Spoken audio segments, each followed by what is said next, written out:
Y salió del trono una voz que decía: alabad a nuestro Dios todos sus siervos, y los que le teméis, así pequeños como grandes. Y oí como la voz de una gran multitud, como el estruendo de muchas aguas, y como la voz de grandes truenos que decía: aleluya, porque el Señor nuestro Dios Todopoderoso reina.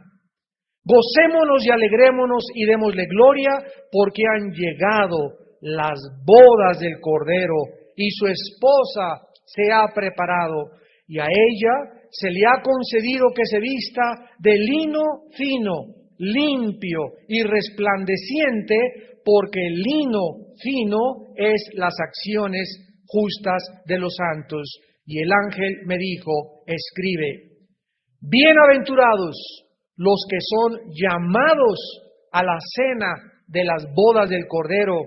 Y me dijo: estas son palabras verdaderas de Dios. No existe en la Biblia una institución más santa y más sagrada que el matrimonio. Y si nos preguntásemos en esta noche ¿por qué? Simplemente porque el matrimonio es la representación más clara, más transparente, más apegada a lo que es la relación entre Dios y su iglesia. Todos nosotros sabemos que vivimos en una dimensión, ¿verdad?, donde estamos en 4 áreas diferentes que son altura, anchura, largo y el tiempo. O sea, somos seres cuadridimensionales. Vivimos en 4 dimensiones. El espacio que tenemos alrededor y la velocidad están relacionados con el número de años que nosotros vivimos.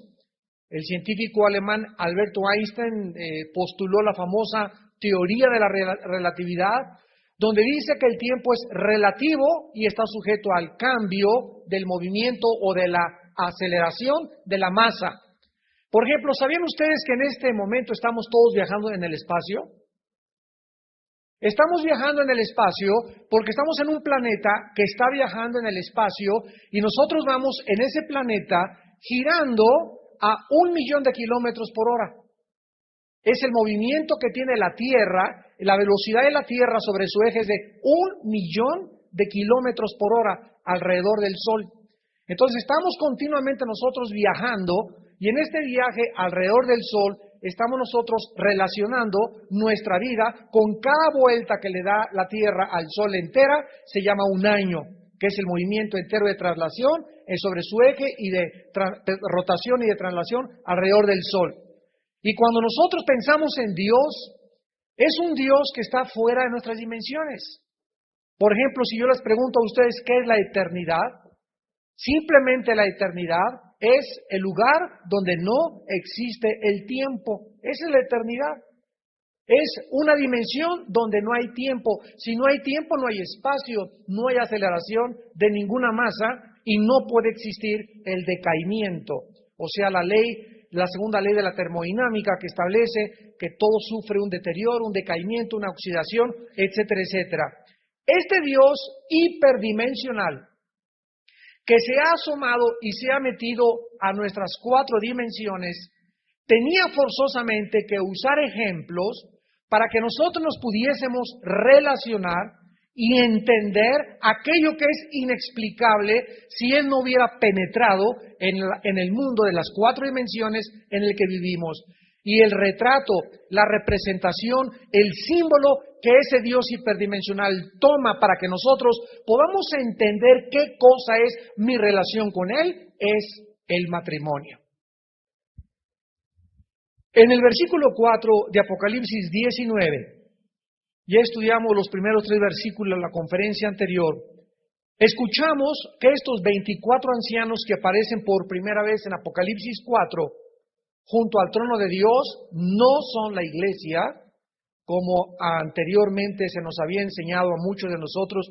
A mí me acuerdo en el seminario teológico que me enseñaron que los 24 ancianos representaban las 12 tribus de Israel y los 12 apóstoles. Sin embargo, aquí nos damos cuenta finalmente y comprobamos que no son la iglesia porque esta es la última vez en el Apocalipsis que aparecen los 24 ancianos. Y de aquí en adelante vemos a la iglesia uniéndose en matrimonio espiritual con el Hijo de Dios, que se le llama en la teología las bodas del Cordero. Los 24 ancianos, dice la Biblia, y los 4 seres vivientes son 4 criaturas que para nosotros, ¿verdad?, no relacionados, todos nosotros tenemos una nariz, orejas, un par de manos con 10 dedos en las 2 manos, 10 dedos en los 2 pies, tenemos pelo. Las criaturas espirituales no pueden ser para nosotros bellas, ni guapas, ni bonitas, porque son otro diseño que Dios hizo, y se representan con 4 cabezas en Apocalipsis 4, a estos 4 seres vivientes con diferentes caras cada uno. En Ezequiel capítulo 1 también aparecen los 4 seres vivientes, pero son 4 criaturas que están en el trono de Dios junto con los 24 ancianos, y vemos en este retrato que caen postrados, o sea, caen sobre sus rostros y comienzan a adorar a Dios, porque estaba sentado en el trono gritando, amén y aleluya. Esto nos demuestra, repito, que no son ni representan la iglesia y que no existe ninguna criatura creada por Dios que no adore y alabe a Dios. Si queremos ver y saber qué están haciendo las criaturas en el cielo, están alabando y están adorando a Dios, porque Dios nos creó para que lo adorásemos y para que lo pudiéramos alabar. O sea, ¿qué es la adoración y la alabanza? Darle a Dios la honra, darle a Dios su valía, su dignidad, su sabiduría, su creación, y todo aquello que recibimos de Él, se lo devolvemos a Dios de alguna forma, expresándolo en la adoración y en la alabanza. En el versículo 5 al 6, otra voz sale del trono de Dios y comienza a decir fuertemente, alabad a nuestro Dios todos sus siervos, o sea, tanto a las criaturas del cielo como los que están en la tierra, y los que le teméis, así pequeños como a grandes. Inmediatamente resalta aquí que no puede haber adoración ni alabanza a Dios en mi vida ni en tu vida si antes no existe el temor de Dios. ¿Qué es el temor de Dios? La conciencia continua de que Dios nos observa y que nos va a dar o a pagar conforme a lo que pensamos, a lo que hablamos y a las acciones que cometemos. Dice en primera de Pedro, si invocáis por Padre aquel que sin acepción de personas juzga a cada quien de acuerdo a sus obras, conducíos con temor durante todo el tiempo de vuestra peregrinación. Entonces vemos que en el cielo está asociada la adoración y la alabanza con el temor de Dios. Yo tengo que estar consciente que no puedo hacer nada escondidas, que no puedo tener por ahí revistas escondidas debajo del colchón de mi cama, ni debajo del asiento de mi coche, ni en la cajuela del carro, ni tener por ahí otra señora, ¿verdad? Ni venir a la iglesia con cara de San Isidro y saber que por allá andas con otra chamaquita y andas teniendo relaciones con tu novio y con tu novia y llegas el domingo, santo, santo, santo. Es una adoración de la cual Dios no se agrada. Porque para que pueda verdaderamente Dios recibir nuestra adoración y nuestra alabanza, es necesario ser puros en el corazón. Ahora, vemos esta voz que sale de este trono, dirigida a los siervos y a todos los que temen su nombre, por una simple y sencilla razón, porque el Señor nuestro Dios Todopoderoso está reinando. Esto es increíble, pero vamos primero a tratar de definir la palabra todopoderoso. Es la palabra griega pantocrator, con K. Panto, con P de papá, pantocrator. Y significa el que controla todas las cosas, el que tiene absoluto poder sobre todo lo que existe. El Dios que mantiene en órbita la galaxia Andrómeda, la Vía Láctea y las billones de galaxias en el universo, porque si no hubiera una fuerza de cohesión en el universo y si no estuviera conformado la materia como Dios la diseñó, se estrellarían galaxia contra galaxia y no podría haber un orden en el universo. Ese Dios que controla el sol, que puso la Tierra a la distancia exacta del sol, el Dios que hizo las billones de galaxias, es el Dios que también, aquí en este minúsculo planeta llamado Tierra, Él es el que pone a los gobernantes, Él es el que pone a los presidentes, Él es el que pone y el que quita los reyes. Con Él está la sabiduría, suyo es el conocimiento, suya es la inteligencia, Él es el soberano. No hay ninguna criatura en el universo que le pueda decir, ¿qué estás haciendo? ¿O por qué hiciste eso de esta manera? Porque Él es el Señor, Dios Todopoderoso. Esta palabra, Pantocrátor, aparece 10 veces nada más en el Nuevo Testamento y de estas 9 veces en el Apocalipsis. ¿Por qué es tan significativo que en este momento esta palabra aparezca como el Dios que todo lo controla, que todo lo puede?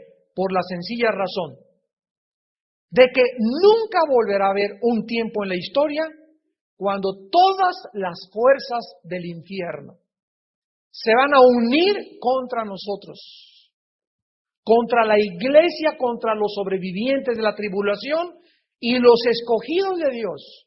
Se van a enfrentar al anticristo, se van a enfrentar a un hombre que va a mandar marcar a todos a través de chips, o a través de marcas, o a través de rayos o de código de barra, no sabemos, pero va con la invento de la computadora, va a mandar marcar a todos y nadie va a poder comprar ni vender.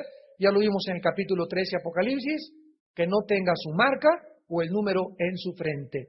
Así que la iglesia se va a enfrentar en estos tiempos a un hombre, a gobiernos, a la inmoralidad, a la adoración de demonios. Se van a abrir las puertas del abismo, ya lo vimos en Apocalipsis 9, van a salir todos los demonios del abismo, van a atormentar a los moradores de la tierra, pero los escogidos de Dios serán protegidos.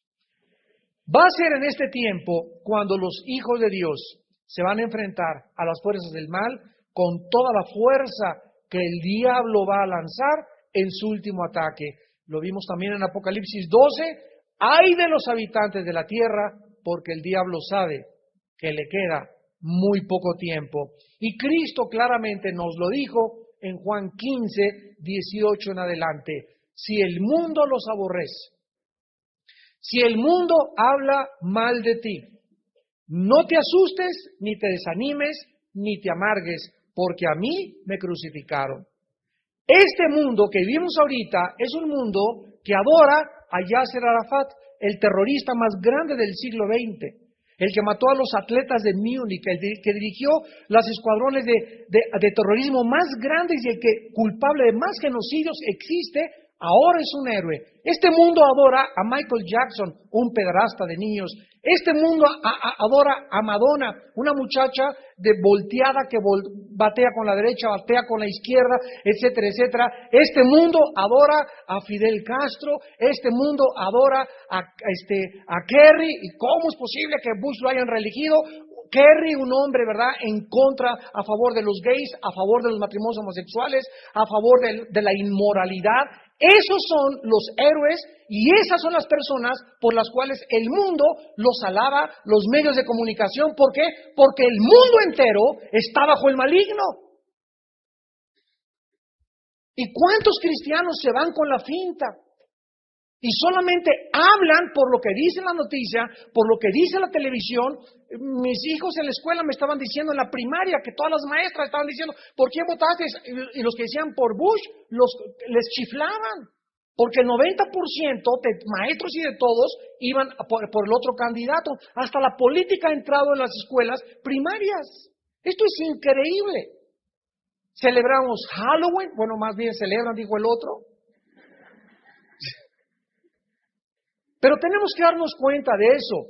El cristiano fue llamado para ir en contra de la corriente. Cualquiera que se levante en el mundo y que enfrente, confronte, valientemente a los poderes del mal, será perseguido, será calumniado, será vituperado, porque el que quiera vivir piadosamente en Cristo Jesús padecerá persecución. ¿Y cómo podemos nosotros evitar no ir con la idea, ni con la filosofía, ni con el pensamiento del mundo, no permitiendo que el mundo ni los medios de comunicación moldeen nuestra mente? Romanos 12:2. No os conforméis a este mundo, sino transformaos por medio de la renovación del entendimiento. Porque hay cristianos que siguen pensando y siguen favoreciendo a los que son peores en la vida, a los que el mundo adora. A Cristo lo crucificaron y le dan un premio Nobel de la Paz a Yasser Arafat. Es el ídolo de millones de jóvenes, Michael Jackson. Es Britney Spears, Madonna, los artistas, presidentes. Ellos están ahorita siendo los héroes. Ahora, hasta Osama Bin Laden, resulta que ahora es Pinocho. Ahora es inocente, ahora es víctima. El otro día una conversación que de veras me hizo que me hirviera la sangre. Y estaban unas personas platicando, es que si religen a Bush va a haber más guerras. Y les contesté, ¿ustedes son cristianos? Me dijeron, sí somos cristianos. Estábamos en Toluca. Y les dije, ¿ustedes creen que hay guerras necesarias?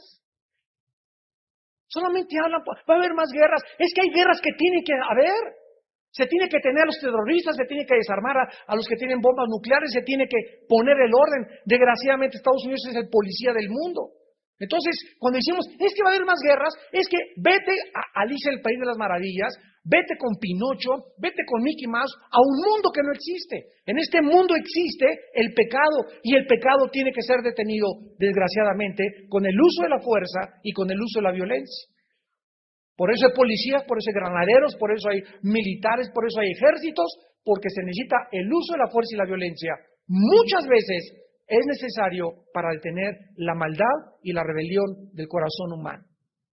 Entonces tenemos que ya comenzar a pensar de diferente manera y entender qué es lo que la Biblia nos quiere decir.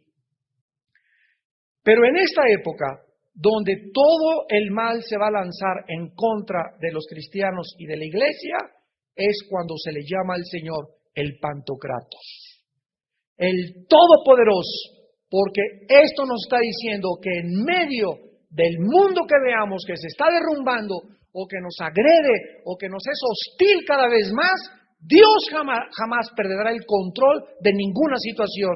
No importa lo que podamos atravesar, Él sigue sentado en su trono, gobernando el universo, dirigiendo el universo, mandando, poniendo, quitando y protegiendo a sus hijos.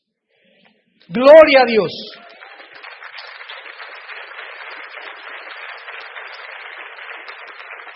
En el libro de Daniel vemos esta visión adelantada antes que el apóstol Juan. Dice en Daniel 7, versículo 13 y 14. Hermanos y santos de Dios, todas estas imágenes y todo esto el Espíritu Santo nos lo narra en la Biblia y lo dejó impreso en la Biblia para animarnos, para que nos elevemos a otro nivel, para que veamos las cosas desde arriba y no aquí en este mundo ruin, hostil, que ya hiede de tanta maldad, de tanta inmoralidad y de tanto pecado. Entonces Dios nos deja la Biblia y nos narra en Apocalipsis cómo va a terminar todo para animarnos a nosotros en nuestro corazón y que sigamos peleando la buena batalla de la fe. Dice en Daniel 7, 13 y 14, miraba yo en la visión de la noche. He aquí con las nubes del cielo venía uno como hijo de hombre que vino hasta el anciano de días. Este es Jesús acercándose a su Padre. Y le hicieron acercarse delante de él. Y le fue dado dominio, gloria y reino para que todos los pueblos, naciones y lenguas le sirvieran. Su dominio es dominio eterno que nunca pasará y su reino uno que no será destruido.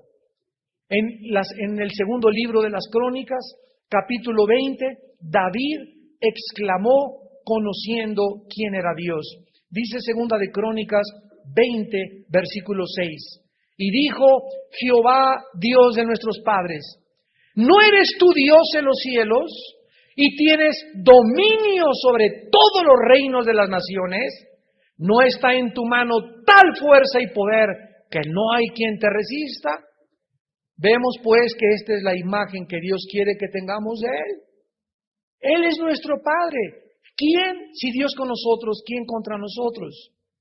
Si Él está de tu lado, ¿quién te podrá hacer mal? Dice en Isaías 51, el que conspira contra ti, conspira contra mí. A tus enemigos los haré avergonzar. No temas, no tengas miedo. Mi mano derecha te sostendrá. Estoy contigo, no te dejaré ni te desampararé. Estaré contigo todos los días hasta el final del mundo. ¿Y cómo es que nosotros podemos tener ánimo para vivir y para seguir enfrentando la vida, no dejando de hacer contacto con la Biblia? Todas las mañanas, en la madrugada, antes de salir, tener contacto con la Biblia, tener contacto con Dios, estar escuchando ahí nuestro CD, ¿verdad? Nuestro radio en el coche, en el periférico, cintas, la Biblia, mensajes, predicaciones, alimentándonos para poder enfrentar este mundo que cada vez sentimos que nos quiere apretar más y más y sacar de nosotros, robarnos la fe que una vez Dios depositó en nuestro corazón. Regresamos a Apocalipsis y vemos el inicio de las bodas del Cordero y quién es el principal personaje en las bodas del Cordero. Versículo 7. Apocalipsis 19, versículo 7. Gocémonos y alegrémonos y démosle gloria. Este gozo y esta alegría es en medio de la tribulación. Podríamos contestarle nosotros allá arriba, bueno, ustedes allá porque están felices, ¿verdad? Pero a ver, bájense aquí para que calen aquí cómo está la situación. Sin embargo, acuérdense una cosa, que el cristiano es ciudadano de dos mundos. Por ejemplo, en Colosenses 1 dice, a la iglesia que está en Colosas y en Cristo Jesús. Aquí nos damos que está hablando de cristianos que están en una ciudad visible y física llamado Colosas, pero al mismo tiempo esos cristianos están en otro mundo, en el mundo espiritual, en Cristo Jesús. Somos ciudadanos de dos mundos. Estamos en este mundo, pero no pertenecemos a este mundo. Ni somos regidos por las leyes de este mundo, porque hemos nacido de nuevo.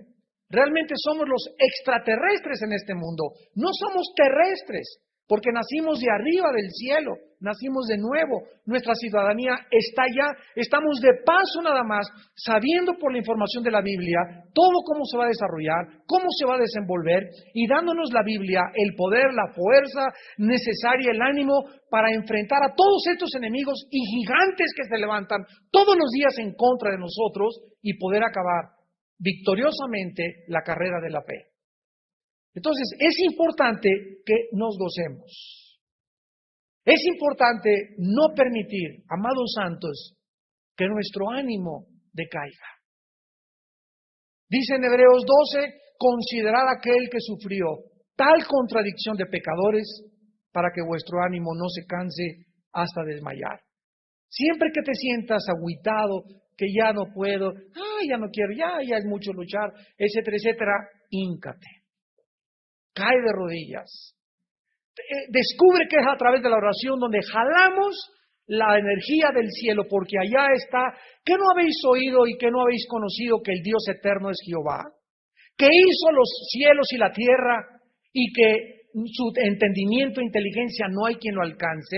Él no se cansa ni desfallece como nosotros y Él le da nuevas fuerzas al que está desfalleciendo y alcanzado y renueva sus fuerzas al que no tiene ningunas. Isaías capítulo 40. Entonces necesitamos entender que si queremos aquí abajo funcionar, no es a través de chochos, toque de mota, pericazo, un trago de alcohol. Todo esto es gas, es gasolina falsa que te va a hacer humear, te va a desvielar. Nuestro combustible no es el combustible que los hombres toman para poder enfrentar la vida. Nuestro combustible, nuestra fuerza, nuestra energía viene de allá arriba. Y la tenemos que bajar y traerla por el tubo de la oración. La oración afecta el reino de Dios y el reino de Dios afecta mi vida cuando me conecto a través de la oración. Dice en el versículo 7, gocémonos y alegrémonos pues y démosle gloria, porque han llegado las bodas del Cordero y su esposa se ha preparado. La palabra bodas es la palabra griega gamos, con G de gárgara, gamos, que significa una fiesta con comida y bebida. Así que no crean que vamos a comer maná en el cielo, ni cosas así intrascendentes, etcétera, etcétera, incoloras, inodoras, sino que vamos a tener un banquete, es literal, es físico con Jesús. Quién sabe qué barbacoa nos vayan a dar o qué cabrito vayan a matar, no tenemos idea, pero va a haber bebida y va a haber comida. Y todos nosotros sabemos que en todas las bodas terrenales, el foco de atención de una boda nunca es el novio, es la novia. Ella es la que atrae la atención de la boda. Cuando entra, el vestido que trae, la novia es el foco de atención. Pero estas bodas, la atención estará centrada en el novio, en el Señor Jesucristo. Porque será el objeto único en el cielo de la adoración, la alabanza, la alegría y el regocijo, porque será el Cordero el único objeto de toda honra, porque nosotros ni siquiera estaríamos ahí si no fuera por Él, y porque el Cordero, el novio, es el que nos preparó a nosotros, la novia, la iglesia, para esta gran celebración. Pero vamos a adentrarnos desde el mundo del Antiguo Testamento para que comprendamos la concepción de la relación de nosotros y Dios en términos de matrimonio. ¿Por qué Dios comenzó a usar desde el Antiguo Testamento la concepción del matrimonio en su relación con Él? Porque esto viene del Antiguo Testamento entre Dios e Israel. Acompáñenme en primer lugar a Isaías, capítulo 54, Isaías 54, versículos del 5 al 8. Vamos a ver 3 o 4 pasajes que nos van a dar mucha luz acerca de la concepción del matrimonio y vamos a entender mucho mejor las bodas del Cordero. En Isaías 54, del 5 al 8, le dice Dios a Israel, porque tu marido, ¿cómo se dirige Dios a su pueblo? Como alguien con quien se han casado. Les dice que ellos están casados con Él. Tu marido es tu hacedor. Jehová de los ejércitos es su nombre. Y tu Redentor, el Santo de Israel. Dios de toda la tierra será llamado. Porque como a mujer abandonada y triste de espíritu, te llamó Jehová. Y como a la esposa de la juventud que es repudiada, dijo el Dios tuyo, por un breve momento te abandoné, pero te recogeré con grandes misericordias. Con un poco de ira escondí mi rostro de ti por un momento, pero con misericordia eterna tendré compasión de ti, dijo Jehová, tu Redentor. Dios le está diciendo a Israel, como le habla un esposo a una esposa, ¿sabes una cosa? Tú eres mi esposa y me casé contigo cuando estabas abandonada, cuando estabas triste, cuando no tenías significado en tu vida, cuando no tenías esperanza. Fui por ti, te tomé y te traje a mi casa. Y sabes una cosa, ahorita entre tú y yo hay una relación de adulterio. ¿Me has engañado? ¿Has faltado a tus votos matrimoniales? Entonces ha hecho que yo me retire de tu vida. Pero déjame decirte que al mismo tiempo que tú has cometido adulterio, o sea, Israel cometió adulterio, yéndose tras los ídolos, fornicación, en el Nuevo Testamento es una relación sexual ilícita. En el Antiguo Testamento, fornicación es una relación de irse tras los ídolos. Porque la fornicación espiritual es irse a otro que no es Dios. Cuando una mujer engaña a su marido o un hombre a su mujer, se llama adulterio. Pero en el Antiguo Testamento, como Dios estaba casado con Israel, ¿qué pasa cuando Israel se va con otros dioses? comete adulterio espiritual. Y Dios le promete a Israel que Él va a regresar algún día por ella. Ahora vean Jeremías 3, después de Isaías. Unas páginas después de Isaías 54 está Jeremías, capítulo 3, versículos del 6 al 8. Y aquí Dios le explica a Jeremías por qué Dios abandonó a Israel. Me dijo Jehová en días del rey Josías, Jeremías 3, del 6 al 8. ¿Has visto lo que ha hecho la rebelde Israel? Ella se va sobre todo monte alto y debajo de todo árbol frondoso. ¿De qué la acusa? De fornicar. ¿Qué es fornicar? Tener relaciones ilícitas. Israel estaba teniendo alianzas, estaba buscando en Egipto en esos tiempos, con Siria, con las naciones circunvecinas, la ayuda que solo Dios le podía dar.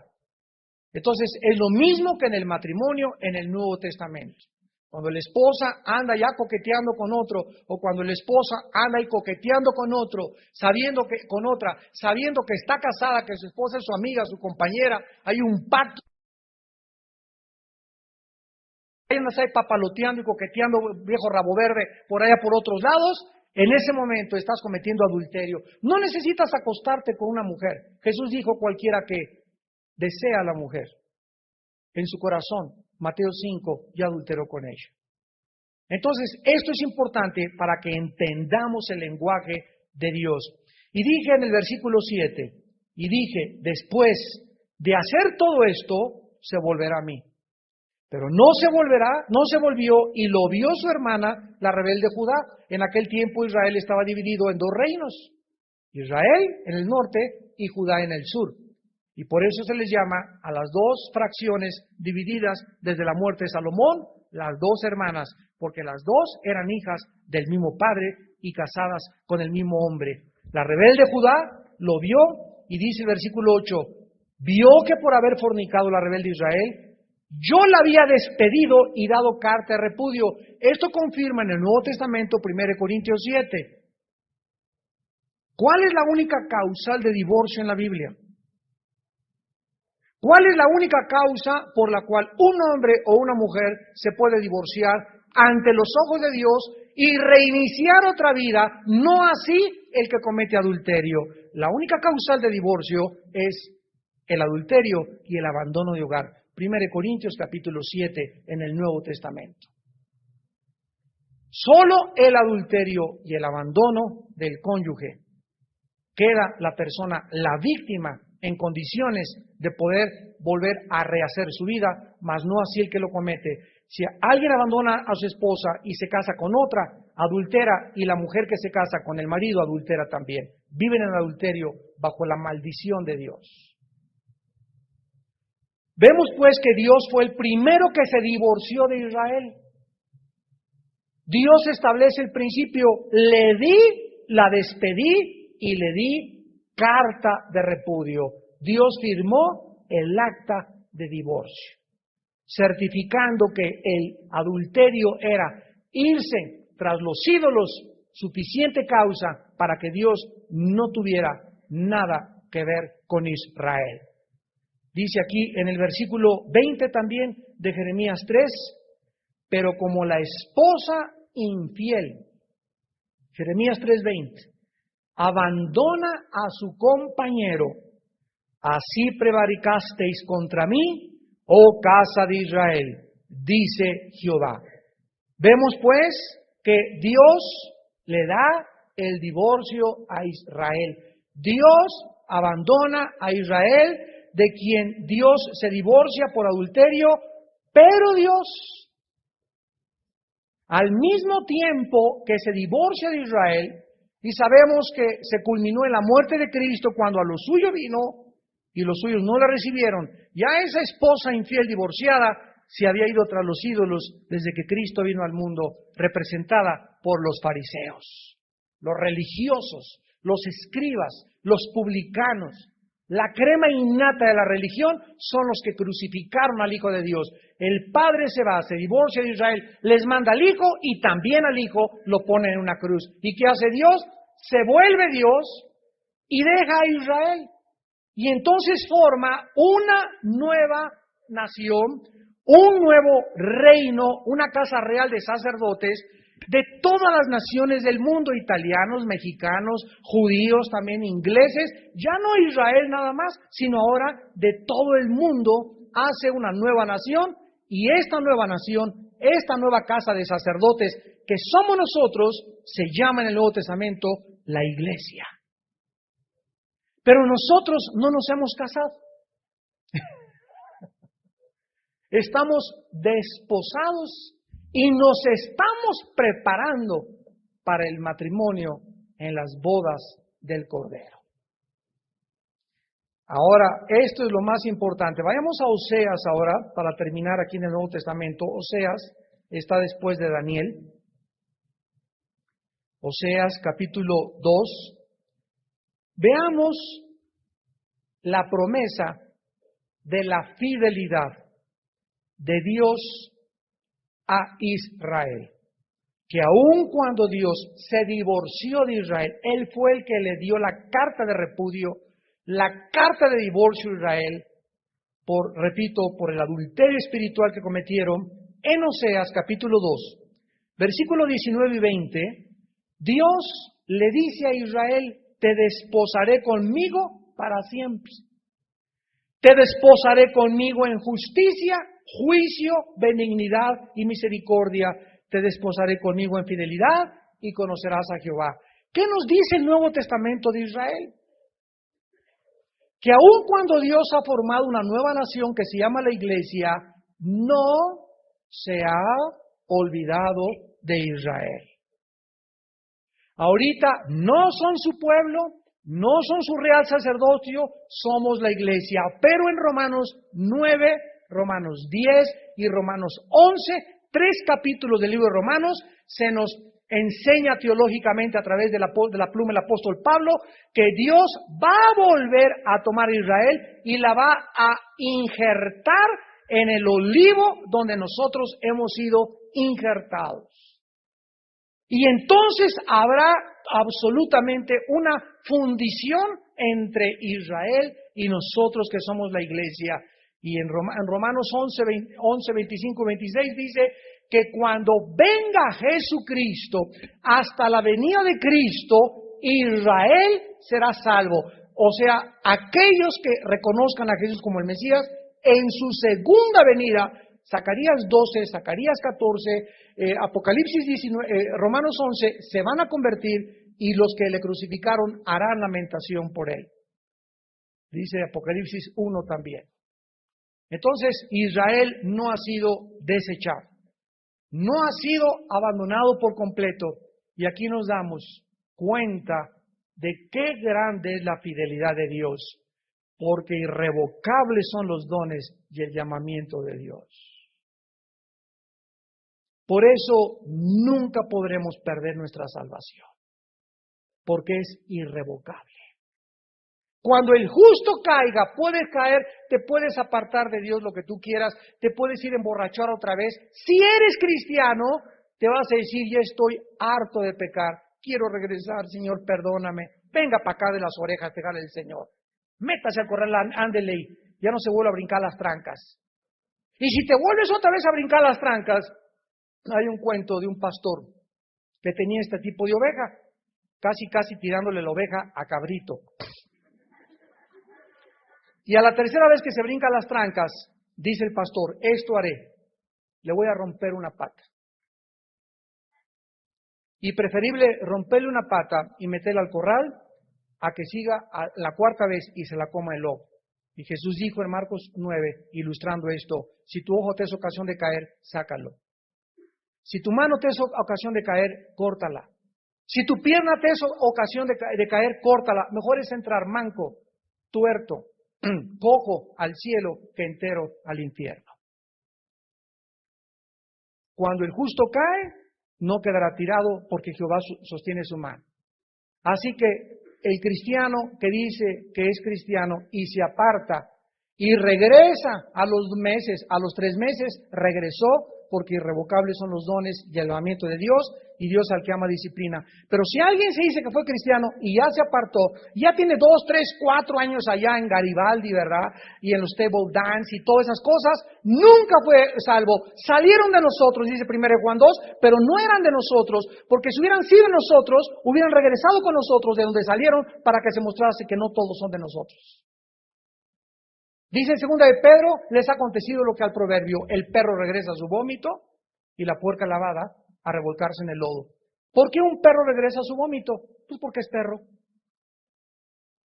Para que el perro ya no se trague su vómito, necesita dejar de ser perro, ser gato, convertirse en leopardo, en chimpancé, en otro animal, en otra naturaleza, porque la naturaleza perruna, ¿verdad? La naturaleza canina hace que se coman el vómito. Y el puerco, ¿por qué lo lavas al puerquito y lo sacas a Porky Pig y le pones champú y regresa otra vez al lodo? ¿Por qué es puerco? Porque es su naturaleza. Ellos viven en el lodo.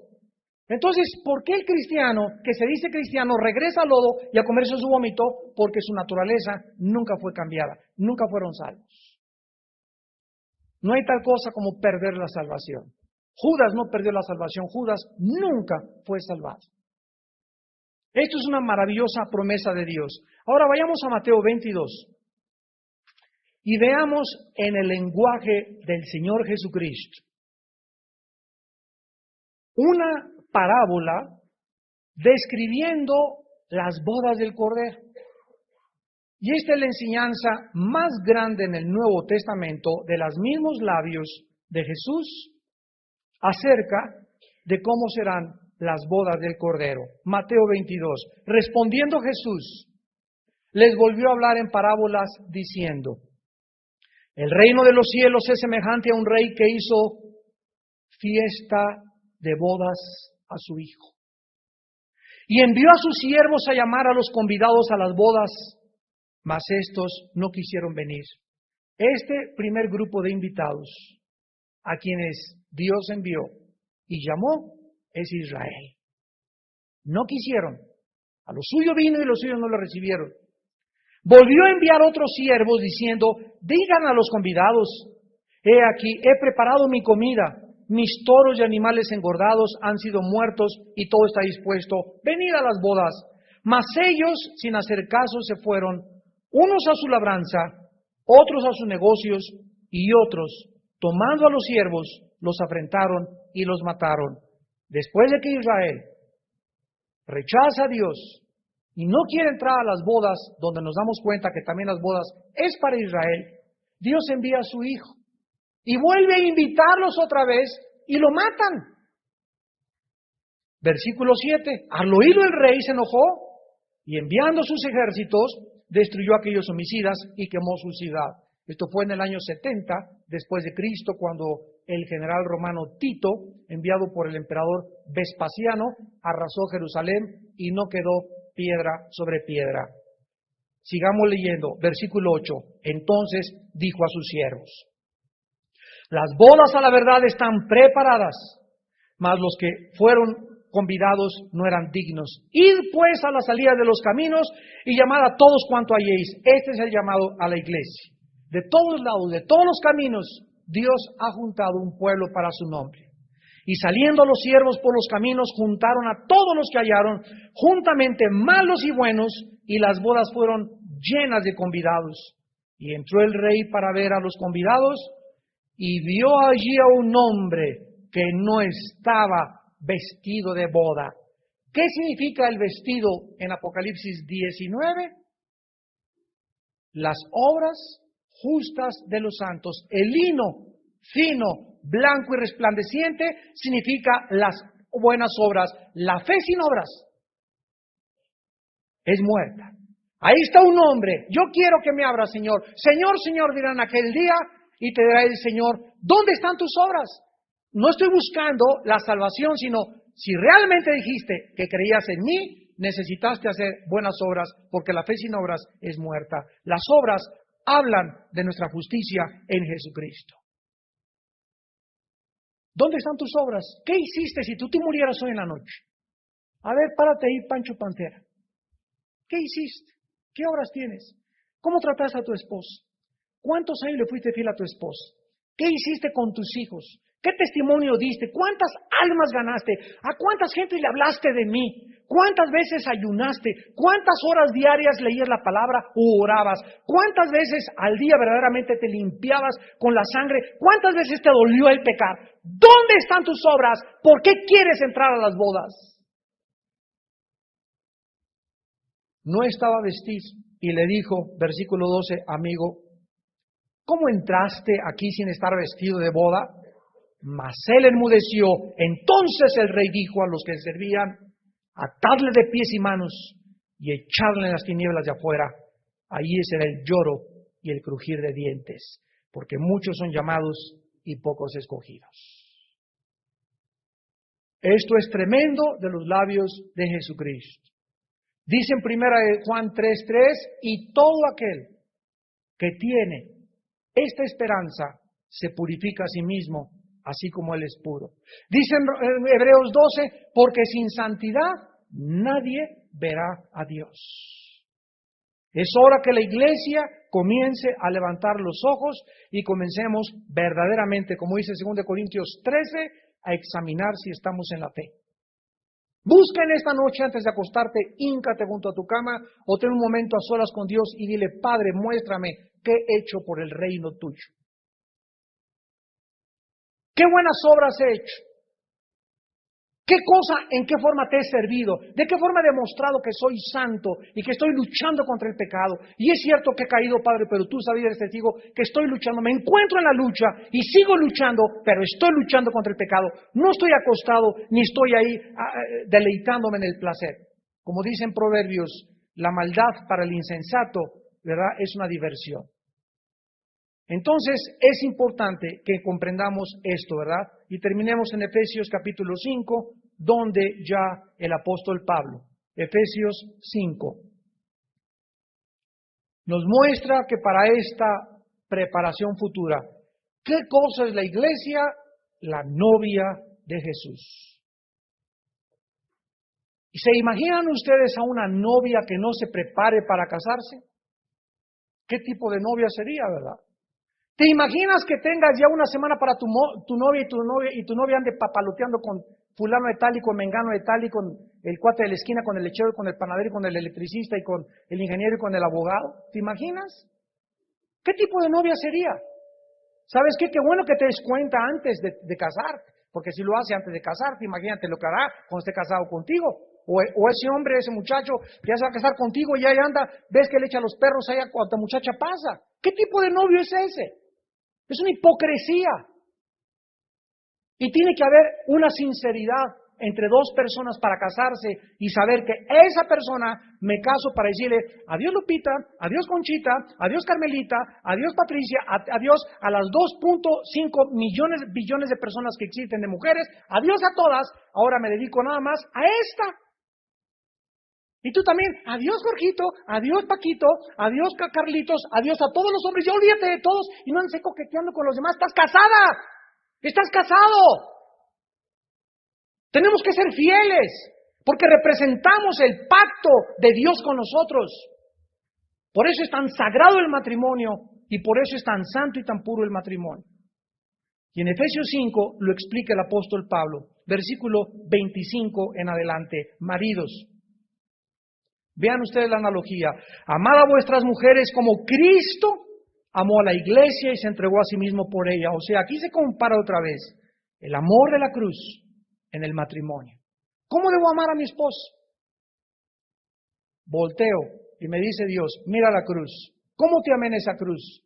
Padre, le contesto, te sacrificaste por mí. Haz lo mismo por tu esposa.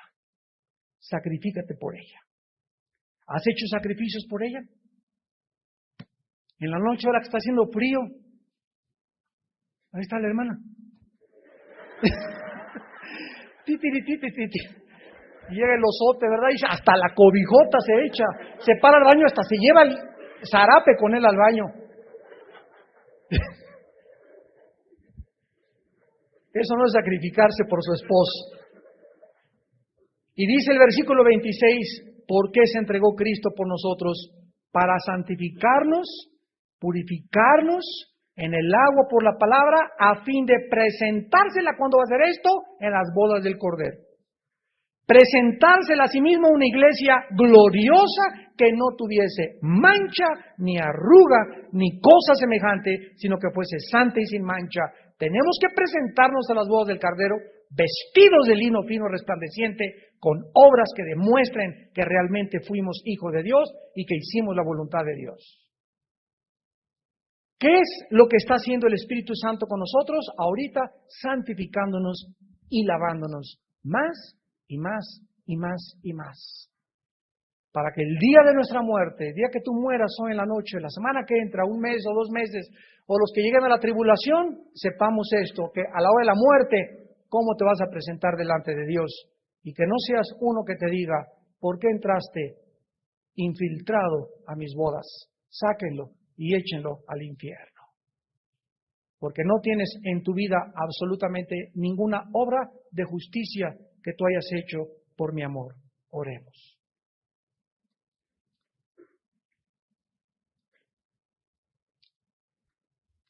Y oí la voz de una gran multitud como el estruendo de muchas aguas, y como la voz de grandes truenos que decía, aleluya, porque el Señor nuestro Dios Todopoderoso reina.